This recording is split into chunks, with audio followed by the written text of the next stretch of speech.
আপনার এই খবর হাওয়ার বেগে ছড়াতেই নানা ধরনের গুঞ্জন শোনা যাচ্ছে। আমরা পৌরসভা 3 নম্বর ওয়ার্ডের তৃণমূল কাউন্সিলরের স্বামীকে ঘরের মধ্যে দেখা গেল এমন অবস্থায়। সকালে জালনার ভেতর থেকে উকি দেয় রাজমিস্ত্রি। এরপর সকলকে ডেকে আনতেই এই ঘটনা দেখলেন সকলে। খবর পেয়ে ঘটনাস্থলে পৌঁছে যায় পুলিশ। ঘটনাটি ঘটেছে উত্তর 24 পরগনা জেলার অশোকনগর থানার অন্তর্গত বনবনিয়া মিলন সংঘ এলাকায়। বাড়িতে কাজের জন্য এসেছিল নির্মাণ শ্রমিকরা। তারা কাজের জন্য বাড়ির পেছনের দিকে জানলা খুলতেই ঘর থেকে খুব বাজে গন্ধ পান। বিষয়টি নিয়ে তারা বাড়ির মালিককে জানাতে খবর দেওয়া হয় অশোকনগর থানায়। পুলিশ আসতেই দেখা যায় ঘরের মধ্যে এইভাবে রয়েছে তৃণমূল কাউন্সিলরের স্বামী, আর তার থেকে ছড়িয়েছিল দুর্গন্ধ।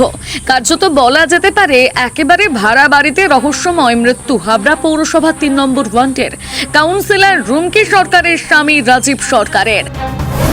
তবে তার মৃত্যু নিয়ে বাড়ির মালিক থেকে প্রতিবেশীদের মধ্যে রয়েছে ধোঁয়াশা।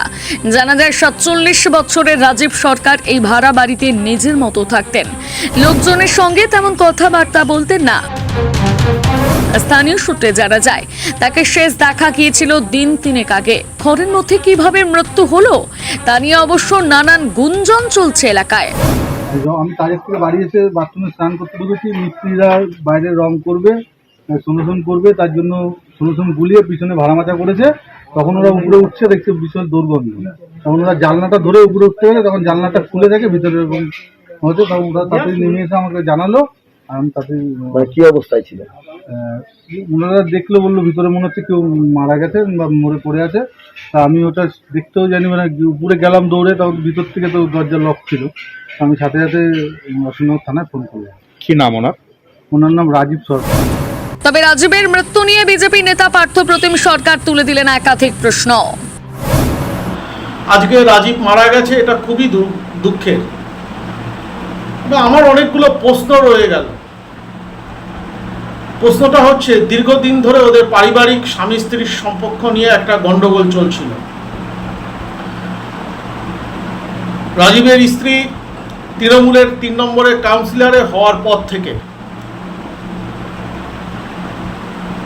আমার কাছে মাঝখানে একদিন এসে খুব কান্নাকাটি করেছে এবং বলছিল যে দাদা এরকম সমস্যা, এরকম পুলিশ বারবার করে হ্যারাসমেন্ট হচ্ছে। তৃণমূলের কাউন্সিলর হওয়ার সুবাদে বিভিন্ন রকম তাকে হ্যারাসমেন্ট করা হতো। আমার মনে হয় তৃণমূল যদি উদ্যোগ নিত তাহলে এর সমস্যা অনেকদিন আগেই মিটিয়ে দিতে পারত। তৃণমূলের নেতৃত্ব কোনো উদ্যোগ নেয়নি, আজকে ছেলেটিকে চলে যেতে হলো। খুবই খারাপ লাগছে এবং কষ্ট লাগছে। কিছু কি বলবো, ভাষায় প্রকাশ করতে পারছি না।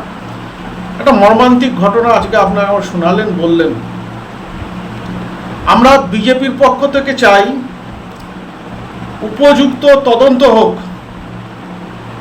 আমি অশোকনগরের আইসিকে বলবো এবং অশোকনগর পুলিশকে বলবো, আপনারা উপযুক্ত তদন্ত করে যদি কেউ দোষী হয়ে থাকে তাকে উপযুক্ত শাস্তি দেওয়ার ব্যবস্থা করবে।